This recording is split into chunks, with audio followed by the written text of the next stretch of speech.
Welcome to the Aesthetics Injector Gang podcast. Having a gang of mentors in this industry has been a blessing that we wanted to share with you. Our core group has been traveling together and comparing notes about life and business for years. Tune in as we delve into topics with others in the industry that you are sure to love and make you laugh.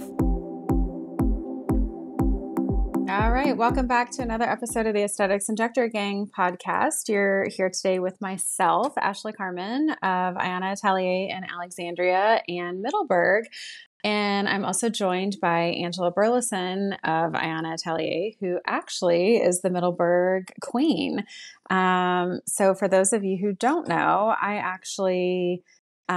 so I'm the owner and the founder of Aiyana Atelier, and I opened in 2021, January of 2021, and opened in Old Town Alexandria. And I met this beautiful angel that you're getting ready to hear from in August of that year. And we're going to kind of tell you a little bit about how we got together, and then how she is now the owner without owning in Middleburg. So you want to say hi, Ange?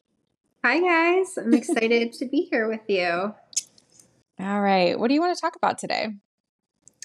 So I think we have kind of an interesting story about how we met and how we came to be where we are today. And I think, what we're going to talk about today will resonate with a lot of different people. So I'm excited to get into it. Yeah, I think so too. I think the question that I get asked the most about injecting and aesthetics in general is, how did you get started? How did you get the first job? How did you end up where you are today? Like, oh my gosh, it looks like it happened overnight. Like what happened? And so just for a little bit of background for everybody, I've actually been a full-time injector a little over 7 years now. Worked at what feels like a zillion different places, and decided to finally go out on my own after about 5.5 years. And then when I opened at Alexandria, it did kind of blow up pretty quickly. It got to the point where within about 4 months, I had, about 100 people on the wait list waiting for an appointment. And I was pretty maxed out and losing my brain slow and steadily. So the growth for me happened very quickly, but I think that's what makes people think that it happened overnight, because that's what it looked like on Instagram, right? And Instagram's such this like fake facade of everything where you just get these snippets of people. And it definitely was not an overnight. It was a hustle and a bustle. And, I tell every new injector, it takes like 3 to 5 years to build a book. And when you and I met, you were kind of right in that spot. So let's talk a little bit about how you got started. Yeah, so I've been in NP for, almost a decade now. Feels weird to say that, but yeah, almost a decade. The majority of my NP career, I would say like the beginning majority, I worked in ear, nose, and throat. And I loved it, but I felt like I had kind of like hit a ceiling. In the ear, nose, and throat practice, we had a facial plastic surgery department downstairs, and the girl that was running that had a baby and, wanted to be a stay-at-home mom. So they were looking for a new manager of the department, but also somebody, NP, PA that could inject as well. I had been getting Botox personally at that point for probably 5 years or so. So I was like, sure, sounds like fun. Why not combine what I love personally and professionally? So I took the job, and, it was just a small plastic surgery department. So there was about 3 exam rooms, 3 surgeons, and there really just wasn't space or time for me managing the department and learning how to inject. For new injectors out there, that it's almost a full-time job of taking classes and continuing education and learning how to inject. It's really hard if you're in a completely different environment managing to actually dedicate time to getting good at that craft. So I just realized that this is something I really wanted to do, and that just wasn't the environment that was going to get me there long term. So I left and started working at 2 med spas part-time, one in the DC area and one in the Fairfax area.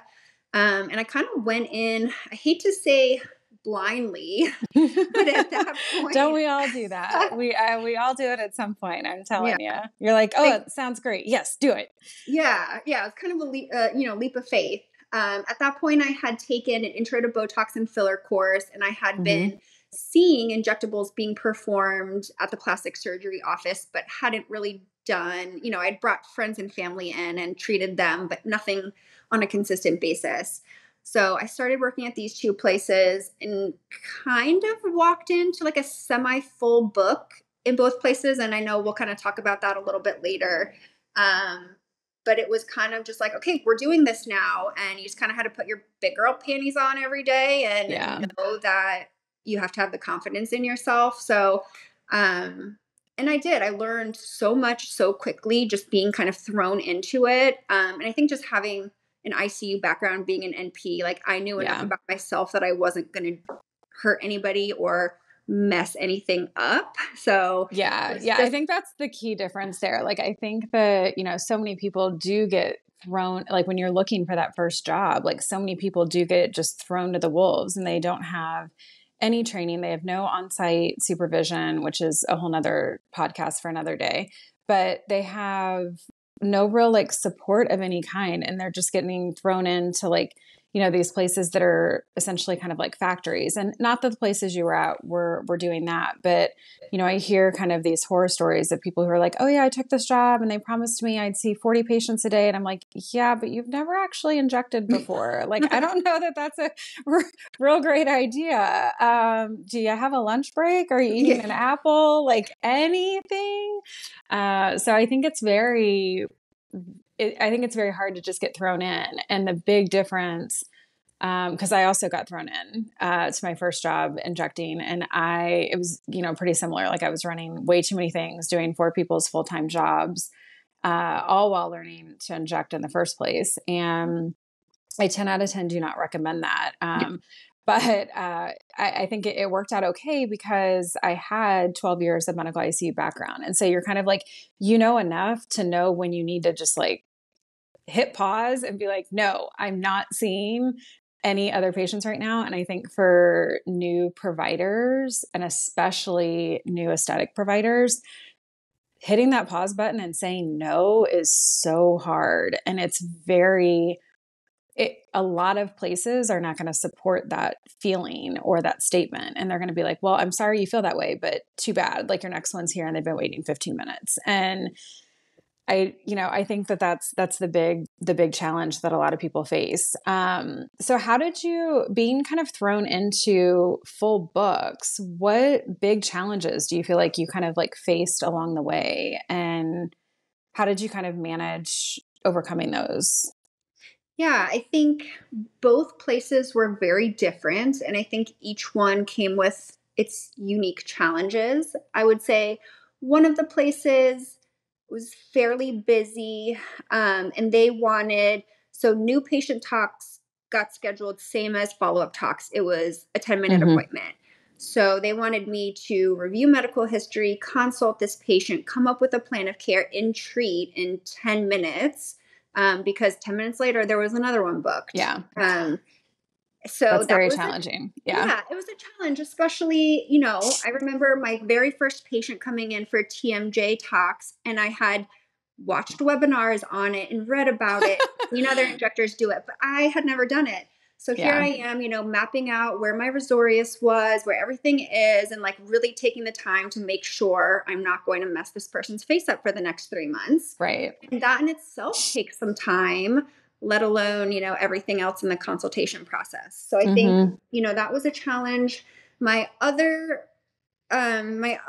job was different. I was very full very quickly, which I was thankful for. But I had replaced a girl that had worked there for a very long time, and basically was taking on her book. And, as injectors, you don't always agree with someone else's treatment plan. We all have our own outlook and ways of doing things.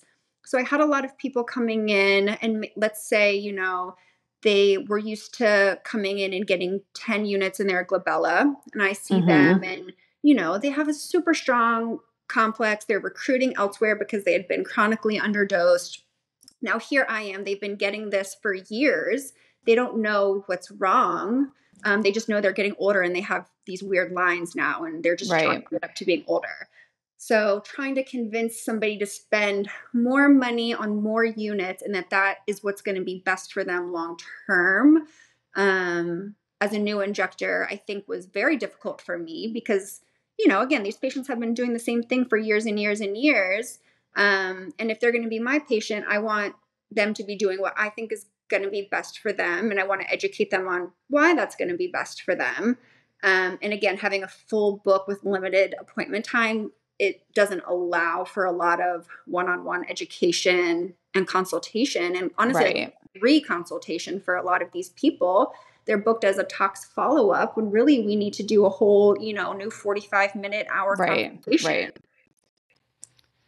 Yeah, I think you touched on a good point about like kind of taking over someone else's book and kind of walking into that and being hit with that challenge of, you've had somebody who has been doing the same thing for so long. And what's been interesting in my, especially the past couple of years is I am getting more and more people who have, just had services elsewhere or even had services with me. And I think it's very crucial to kind of take a look at those long-term patients and say, like, maybe it's their birthday or maybe it's their 1-year anniversary of just seeing you. And it's, for me, it's almost always certainly the very first visit, but it's like, let's try to figure out what your treatment plan actually does look like. And what are we going to do? What goals do we have? How is, how can I assist you getting to your goals? And it's not just doing the same thing each and every time and kind of it just being a one and done consult. And I think that's kind of, it's always like a little bit of a faulty thought for me. But to each their own, right? Yeah. I remember a patient, I think you made a good point about like talking about goals and how important that is, because I had a patient where she came in and she had been getting just frontalis, just forehead tox for, maybe 5 years, not treating anywhere else. Oh my goodness. Her poor eyebrows. Yeah. And just never really happy. And we had a talk one day. It was, I think actually the first day I saw her, and I was like, trying to figure out why she had just been getting the forehead done. Cause of course there's never any good notes, right? That you come with. So it turns out that she thought that the forehead is where you get a brow lift. Common misconception. Big common misconception. Yeah. So she came in with the previous injector and just, I'm assuming just said like, hey, I want some forehead tox. Sure. And like my forehead wrinkles. Yeah. Right. And come to find out she was never happy because obviously she wasn't getting that brow lift. Because she wanted a brow lift and they were treating the wrong area. Yeah. Her original goal. So I think, just having that conversation about like, okay, this is what we've been doing, but like, what are your goals here? Yeah. So I think, kind of hearing just different viewpoints on how we each got started. So kind of fast forwarding a little bit to when you and I met, because I always love like these first memory conversations. If you guys listened to the first episode with Brandy and I, we always have, I touched on it a little bit then about how I always love when people have the same experience and you get to hear like both sides of it, because I think it's always so interesting that it's so different. So I want to hear your version of when you and I first met. Okay, well, I remember it vividly. So it was when I was working in, I think, the plastic surgeon's office. I think I was like getting out of that and starting the other places, but I'm pretty sure I was still there. My Galderma rep at the time came to me, and she was like my lifeline there, right? Because plastic surgeons I worked with were great, but didn't always have a ton of extra time for education, Yeah. So she was really helpful in, being a new injector, offering, trainings and stuff like that. And she was like, hey, there's a training. It's in Old Town Alexandria at Aiyana Atelier. And of course, like as a new injector, I had already found you on Instagram, already followed you and Aiyana. Because that's what you do as a new injector. You just stalk everyone on Instagram for a bit. Stalk everyone. Yep. Yeah. So I was like, oh, I don't know. Like, got instantly nervous about it. And she was like, no, you'll be fine. It's a group setting. You just have to watch. Just come. There's going to be great girls there. I was like, okay, like a free training. What was making you so nervous? What made you nervous? I don't know. It was just intimidating being around. It was like a group of really good injectors. And here I am, like brand new baby injector, like don't really know anything. And, it's intimidating to be in a room full of people that are on a different level, So it's intimidating to be in a room with people on the same level, girl. Yeah. I have I've got that social anxiety going. Yeah. Okay. So here I come, put on my big girl panties, and I go to Alexandria, and it was a Kevin Harrington training. Yeah. I think we're training on contour, and I go, and it was, God, if I remember, I think it was you, Evelyn, Brandy, Morgan. I can't remember if Barbie was there. Yeah. Morgan. So I went on a Thursday or Friday. I think the big day was Saturday, where like the bigger group was there. Yeah. And then there was a couple of other people that I think were like me, just invited kind of randomly.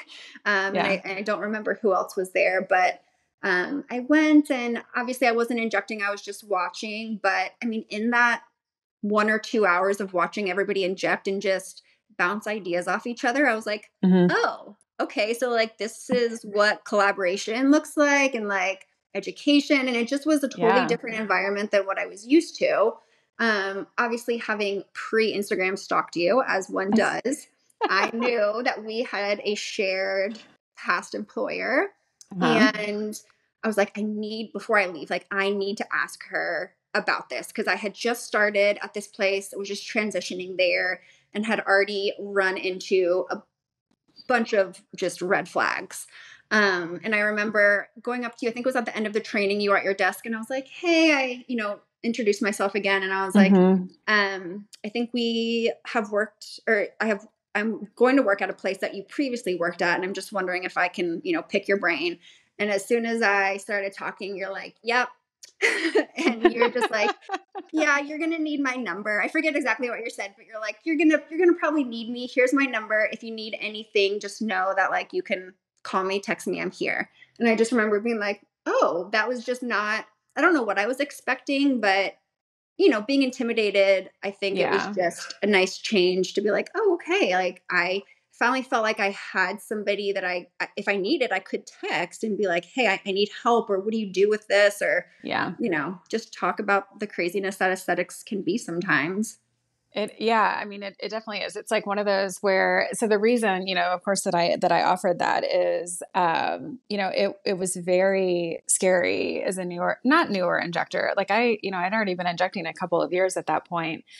And, you very much feel like you're on an island completely by yourself. And you're like, oh my gosh, at 8:00 at night, who am I supposed to call if I have like a question or a concern, or like, I'm not really sure what to do. And I remember feeling that way like several years into injecting. And so I was like, this poor girl. I know, you probably took pity on me because you saw how nervous I was. This poor thing is going to be working completely by herself, and it has not really been injecting like all that long yet. Yeah. So no, I think, and that's a good point. Both places I was working at the time were owned by people that weren't in the medical field. They just were business owners. And one of them, I was the only person there, and the other, there was another injector there, but our schedules rarely lined up. I was usually there by myself. There was literally nobody that I could turn to if I had an emergency, a question, something was happening. Didn't even know my medical directors at the time, wasn't ever provided with their contact info. Well, one place, yes. The other place, no. So it was scary. Yeah, it is. It's scary out here no matter what. But it's very scary when you're kind of floating with a half blown up raft. So so I think let's fast forward a little bit. So we kept in contact from that training. So that was August of 21. And then you reached out and did some like shadows and private trainings with me.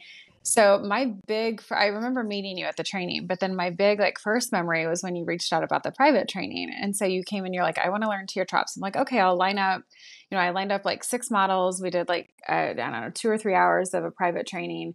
And I had just kind of thrown it out there because the biggest thing for the injectors that are out there, and honestly, even for patients that are listening, tear trough is your under eye area. And it's like the number one thing that people complain about. And it is the number one thing that is so easily screwed up. And it doesn't take much to really screw up someone's under eyes. And so the biggest success for tear trough rejuvenation is adequate assessment. So I was like, I got these models together and I'm like, they're all going to be really good assessments for you. And some of them will treat, some of them we won't treat. So we were treating one of my patients who I have been seeing for years, and she has never had an issue.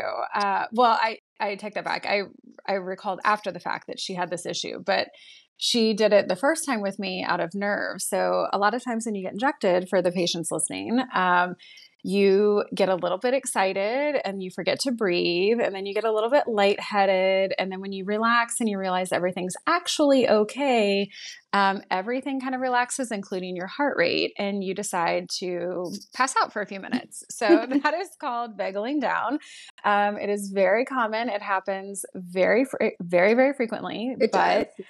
Yeah, like seeing a provider who knows the signs that this is getting ready to happen is crucial. So here we are, 2 ICU nurses sitting there doing this girl's under eyes, and she starts showing signs that she's getting ready to pass out. And she like really passed out. She was out for a minute.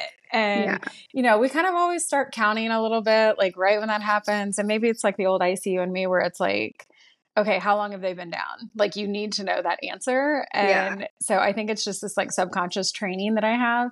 But anyway, she was out for like, an uncomfortable amount of time. And I remember sitting there looking at you, and you were stone faced. I mean, I couldn't have told, I like didn't know what you were thinking. And you were so calm and so patient. And so just like immediately it like flipped in. Yeah, like you immediately flipped into that ICU mode. And that is something that you train it as an ICU nurse, but as an aesthetic injector, if you're coming into this industry and this medical specialty that it is without that background, like it is really hard to train that. And so I was very grateful that you had that. But in that moment, I was like, this girl, she's got it. You already had shown me like in the training that you had a really good eye. But in that moment, I was like, wow, she's a great provider. And so then felt confident I wouldn't kill anybody, basically. Yeah, that too. Maybe save a life here and there. Yeah. But no, it was interesting. And it was a really clear moment that I have in our relationship history. But so needless to say, during that training, we did not get a lot of actual tear trough injecting because just the patients weren't awesome candidates. We were doing a lot of PRF, but not a lot of filler. And so then fast forwarding to like April of 22, we were doing the private training out west, and we had somebody who dropped off, and I was like, oh my gosh, let me ask Angela. So I just randomly messaged you, and I was like, hey, do you want to like come to Utah with me for the weekend? We're all staying in a big Airbnb. It's going to be a lot of fun. Like, it's going to be a great time. We're going to do this private training. The next day we're going to do this, huge round table. And I feel like every single episode of this, the Aesthetic Injector Gang podcast, like when you have any of the gang on, we're kind of like, that weekend was so fundamental for all of us because it's where we all met for the first time. But you said yes so fast. And I was so like, tell me what you were thinking, because it took me like, it was like months later when I finally said this to you.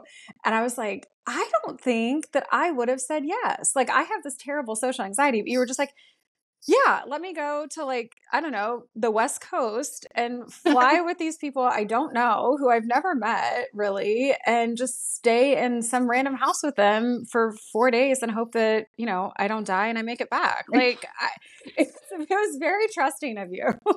Yeah. I mean, I was definitely anxious about it. It wasn't like it was an easy decision, but it was definitely came with some anxiety. I remember after saying yes, talking to my husband, being like, what did I do? And I probably said yes so quickly so I wouldn't talk myself out of it. But it was a training with somebody that I was really excited about training with. Yeah. B, I felt like you and I clicked so instantaneously. Like I felt everybody, I think, just feels like ease in your presence. And it's just, it's like I felt very comfortable around you. So, and then, with the joy of Instagram, I felt like I already knew Evelyn and Brandy and everyone from their stories. Yeah. And I was like, okay, I feel like if Ashley likes these girls, I like Ashley. Like, how bad could it be? I really wanted to go to this training. And again, as a new injector, you really don't pass up opportunities like that. They don't come around that frequently. They definitely don't. And I was definitely nervous. But our gang is amazing. And it was instant. I felt comfortable like within an hour of being there with everyone. So let's talk about something that you said yes to very quickly. So I think I know where this is going. So fast forwarding from April, we obviously stayed in touch, had a couple dinners after that. And after that weekend, you were trying to kind of find your long-term home and find that next place. Like you had kind of capped out learning wise at one location, red flag wise in another. And we're just really looking for somewhere to kind of land and have some support. So I was trying to help you along and help you kind of like interview and get connected with people that I thought would match your personality and your growth trajectory a little bit more. And I remember having this moment where I'm laying in bed. It's like 4:00 in the morning. And I was, this is what I do. If you guys don't know me yet, welcome to my neuroses. So I was laying in bed at 4:00 in the morning thinking about who I could connect you with, because you had interviewed a few times and not really found anything that was like just awesome yet and didn't have like that wow moment. And you were kind of like, oh, it's like the devil I know versus the devil I don't know. And I just really want to be somewhere that's amazing. And so I connected you with somebody, and the moment that I sent the absolute moment that I sent the message, I remember rolling over and I'm waking my husband up and I was like, Ryan, oh my God. And he was like, what is wrong? And I was like, I am such a dummy. All these months, like I have been like chatting with Angela and like mentoring her and all this, and like, oh my God, I want her. And he was like, yeah, I know. Can I go back to bed now? I was like, oh my gosh, I can't believe I'm just now realizing this. And so I'm like, well, how am I supposed to, I don't have room in my Old Town location. Like what am I supposed to do? How can I hire her? It's not going to work. Like I don't have room for 2 people to be injecting. Like it's too much. And he was like, I don't know, babe, you'll figure it out. So he goes back to sleep and I'm laying there now completely excited and out of my mind. And I'm like, how can I make this work? And so then I'm thinking, I'm like, I wake him up again. It's like, 5:15 or something at this point. And I was like, hey, I have a great idea. And he's like, if it's not morning, can it wait? And I was like, no, it can't wait. I was like, I think I'm going to open a second location and have Angela run it. And he was like, okay, sounds great, babe. Like, I'm sure it's going to be amazing. So that night I was already seeing you, and you were stopping by the studio for an event that I was having. And I pulled you in the back and I said, hey girl, so I know interviews have been a little rough and I have this real crazy idea. What do you think about working with, and you said yes, like just, and I was like, you gonna let me finish or like, yeah, I remember that night very vividly. Yes. I did. I said yes immediately. I mean, I feel like you said enough to where I knew where this conversation was going. okay. And yeah. And it's, something obviously I had thought about before, but I knew your setup, it just didn't allow for a second injector. Like I didn't want to ever be that person to be like, hey, like hire me. Hi. Yeah. But as soon as you started talking about it, I was like, yes, like I didn't even have to think about it, because why wouldn't you want to work at a place that you love with a friend? Like honestly, it doesn't get much better than that. Yeah, it definitely doesn't. I think it's been really, really magical. So I think it was us trying to figure out, like what that really looked like. So in that same conversation, right, I was like, so if you could open your own location, where would you put it? And you immediately, like before I even finished that sentence, you said Middleburg. And I was like, I was thinking the same thing. I think that's a great idea. Monday, we're looking at property. And you were like, what? I'm pretty sure What? I went home that night and started looking at property online. Yeah. I was like, I have 2 meetings on Monday to look at 2 properties. So if you see anything else while you're in Middleburg this weekend, let's add it to the list. But yeah, let's meet on Monday and we're going to get this figured out. And you were like in 2 days? I'm like, yeah, in 2 days, let's do it. So that was that. And then we made a plan. And in the fall, obviously, we did find somewhere. And it's been open almost a year now. I can't believe it. I can't believe that. It's still crazy. So many patients will come in and be like, how long have you guys been open? And I start talking about it. And I'm like, oh my gosh, time flies. Time flies. Can't believe it. Time flies when you're having a great time. So let's talk about your residency, because I think that is something that was huge in kind of like your onboarding and what I feel is your success with Aiyana and us, and kind of being just like owner without owning. So let's kind of chat about that. What did you get out of it? Do you love it? Do you recommend it? Hate it? Ready to quit?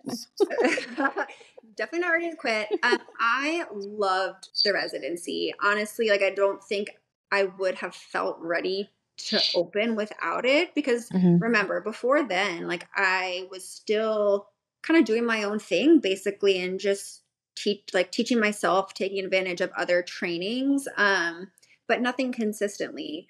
I think the biggest things that I got out of our residency were a lot of skincare stuff. I came from 2 places that both had estheticians that did the facials, did the skincare. I was a fan of skincare, obviously, and being in aesthetics, I had a knowledge base, but definitely not as advanced as what I learned in the residency. So I think having a really good knowledge base of that came from the residency. And then honestly, consultation was a big thing that I've learned during the residency. If you don't know Ashley, if you've never been a patient with her, she gives amazing consults. It's one of the biggest things patients kind of compliment or appreciate, I think, when they come in for the first time. They've never heard half of it. It's something that I've carried on into my practice. Just I talk to people like they've never had any kind of treatment ever, because a lot of times they have had treatment, but know nothing about why or what they had done. Yeah, like they never had the consult. Like they had the treatment, but they never had the consult that kind of like laid the groundwork, and never had that treatment plan conversation, right? Like it's like your patient that went in with, oh, my forehead wrinkles bother me. But like what she actually wanted was the brow lift, right? And it's like, meanwhile, she's been spending a few $100s every couple months, unhappy, and continuing to do it and not getting the result that she wanted, because there just never was the time taken to have that conversation. So, and it's so important for, I think, a long-term, patient provider relationship is to start off on the same page with, a timeline, or not necessarily timeline, but goals in place and a plan of how to achieve them.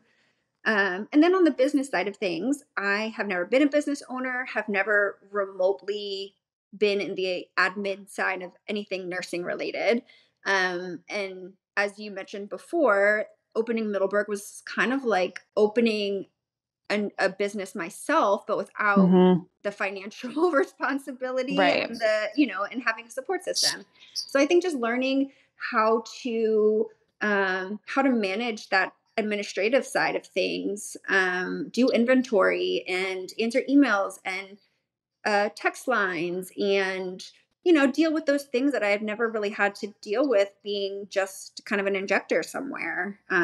Yeah. And I think so kind of to the business side of it, things at Aiyana run very differently than anywhere else, at least that I've ever worked. Truthfully, that was the goal of Aiyana, right? But I wanted to give patients like the experience that I always wanted to have and continue to want to have anywhere that I go. And it's just kind of more of that concierge vibe, where it is from start to finish, it's very seamless and it's one person and nothing gets lost in translation. And, I always joke that it's like, how many times do you go to like your PCP or your dentist even? And they say, hey, I want to see you back in 3 weeks for XYZ or whatever. And you're like, okay. And then you get up to the front and they're like, well, they don't have anything open in 3 weeks. Like, we don't need to see you for 6 months. I'm like, well, that's not what they said in the back. Like, yeah, what's going on? So then it gets very, a lot of stuff gets confused and gets dropped. And, I think, for all four of us that are working at Aiyana now, we've got great communication and patients really appreciate it. And I don't think that they really ever even know truly who they're talking to, because we all sound the same when we're like on email and text. But I think the big thing is like checking out, right? Like and it's been something that before I opened on my own, there was always like a front desk for the most part, and someone else was checking out or someone else was like assisting checkout at least. And I find those moments at checkout to be really, really, really invaluable. Cause I feel like their treatment's kind of done and they relax, and then they're like talking about that next plan and the next treatment and what they're going to do in the future. And so I think that that's something that so many people like really miss out on. And I don't know. I think I mean, had you ever checked anyone out before? Like, once when a front desk person didn't show up and it was a disaster. Oh no. But I think from an Injector standpoint, it provides a sense of security. I remember other places I've worked where if there's issues, they don't always get relayed to you in general or in a timely manner. And I remember going home on some Fridays being like, there was no answering service, no on-call anything. And if I just done 3 syringes of filler in someone's face on a Friday, I was handing out my personal cell phone left and right because I like to sleep at night and I wanted to make sure that, there was no complications. So I think it just provides a sense of security as well, knowing my patients have access 24/7 if anything comes up. Yeah. What do you think, what would you say to new injectors like trying to seek out a residency? Because, I kind of built an in-house residency program for you.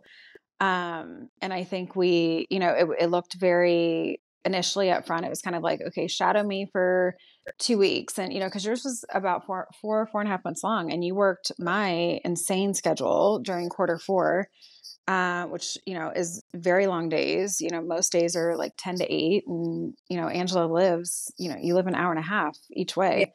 From the office. So it was a really long 4 months for you. So, I give you props for hanging in there because that was a long time. It's a lot of driving. A lot of driving. A lot of driving. It's like 5 or 6 days, for 4 months or so. But I think, we did a shadow for the first couple of weeks, and then it started being like, okay, let's start having you answer some text and let's check emails and look at emails together and see what those look like. And then it was kind of like you kind of ended up rolling into almost like an MA position for a little bit. Mostly so it was like not just awkwardly standing, like you were participating in the consult and participating in a treatment plan rather than just like standing and listening. Right. And as an injector, I could kind of anticipate what you might need. So I feel like it made sense. But I mean, I think residency wise, it's important to find somebody that you feel like you have open communication with. Because so much of it is talking about, what's going well, what might not be going well, areas you want to focus on. So somebody that you feel like you can go to and talk with, and shares kind of the same kind of teaching method that you respond well to, right? Because everybody learns differently. I think for me, like you explain things in a way that is easy for me to understand. And I think that's really important. I think, honestly, if you are lucky enough to find a place where they offer residency, that's half the battle because it's very rare. Yeah, I think, I think definitely to your point, I was just going to say to the business owners out there, if you are looking to expand and you don't offer an in-house residency, you are missing a huge opportunity. Because it provides you with, anywhere from the residency can be whatever you really set it up as. I've heard of some residencies that are just a month, which I don't think is quite long enough. I do think it needs to be at least 90 days. Because that really, people can behave a certain way for a long time, but 3 months full time, like you're definitely getting their personality like in full. And so if it's not a personality that like fits with, your brand, then I think it gives you that opportunity to almost like pre-screen employees that you would potentially be hiring. So I do think a residency is a great thing for business owners to offer. I think it becomes very difficult. Like, oh, are we paying for it? Is the person who's in residency paying for it? Your scenario was a little bit different because the goal for you was already set. Like we already knew that your goal was opening Middleburg in January. So we had like this like finite kind of end date that your residency was going to be done. Fingers crossed all the construction went okay, and it did. But I think that becomes a little bit more challenging, but I'm always open for the business owners that are listening. I'm always open to having, consulting conversations with you about what that can look like. Cause there's a lot of different things in there, and it's too long to get into on the podcast, but, it's a really, really, really prime opportunity. And newer injectors really appreciate it, as you can hear from Angela. Like it's been very rewarding. And, then we kind of like let her fly for a few months. And then I was like, okay, do you want to come back? Like, we kind of do some little like monthly tune-ups here and there where it gets you like back in the hands where it's very, the environments in both locations are the exact same, but the patients are different and the pace is different. One is city and one is country. And it's just, they're just a little bit different that way. So it gets you back in that like busy hustle for a little bit. So I think that continued touch point is always very valuable, but giving you those months to kind of be and be free, my dear, and fly and like spread your wings. Yeah. I definitely felt ready to go after the residency. I felt like it gave me it was like a confidence boost. It's like, okay, I've seen this for months now. Like I can do this. Yeah. Yeah. I think, it's a fantastic thing. How would you, what's kind of like a main takeaway that you would give to newer injectors in your position? Oh, wow. Yeah. I would say find your people. Find people you can rely on, that you can ask questions to, that have your back, that are smarter than you.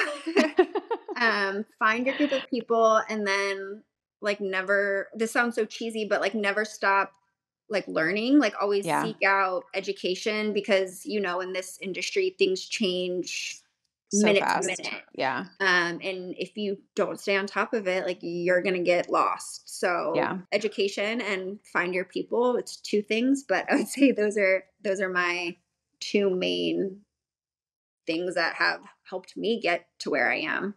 I love that. Anything you want to ask me, I guess? Well, let's turn the tables here. Is there anything you would have done differently in our process?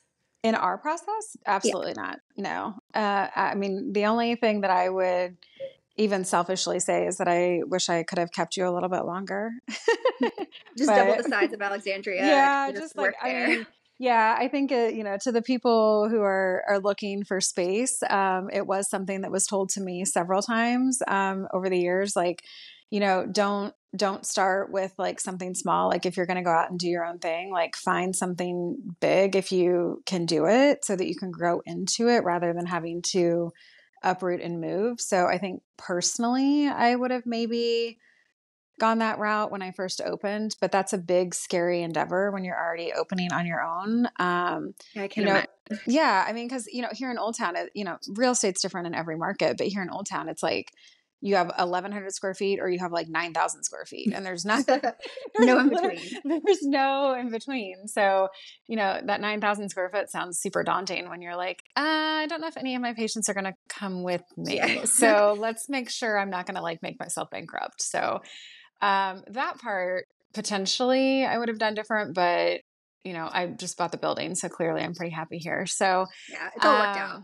Yeah, it all worked out. But with you and I, no, I mean, other than, hopefully just I wanted to keep you longer, and I never want to let you go. So aside from that, no, I think it was a really great, you made my first in-house residency program very, very amazing. It was definitely a 10 out of 10 experience for me. So same. Yeah, same. Well, I hope you guys all learned something on this podcast and got to know us a little bit better. If you have any interest in business consulting or private training, you can reach out to myself at training@Aiyana Atelier. It's AIYANA ATELIER.com. And you can follow us both at Botox and Bourbon on Instagram. And Angela, you want to share yours? Mine is at Hunt Country Injector.